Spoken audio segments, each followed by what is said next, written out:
Right, so in this video, I'll be showing you how to use the VLOOKUP function in Excel.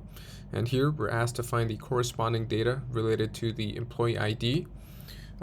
Right, and so first we press equals, type in VLOOKUP like this, and our lookup value is the employee ID, which is blocked by the formula, but you saw it before. So select that, $sign it, and our table array is the table here. So highlight the entire table, $sign it, and our column index number is where the name of the employee would be in that table. So if we just look at the table here, we have column 1, 2, 3, 4. So our employee ID is in column 1 and our name would be in column 2. So we type in 2. And our range lookup would be false or exact match. So select that and press enter. Right, so we find out that employee 105 is Ethan, right? And so we want to get the remaining data, which is the department and salary. And so we can just drag the formula down.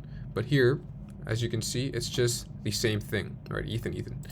And the reason is here, our column number is still 2. So the function is still finding the data for in this column only. So we have to change this to 3. And we have to change this one to 4, right? Because our salary is in column 4. 1, 2, 3, 4, like this.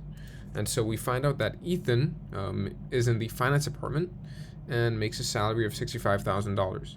And so the VLOOKUP function is interactive, so you can change the employee ID to 101, for example, and it would change to Alice, the department, and salary.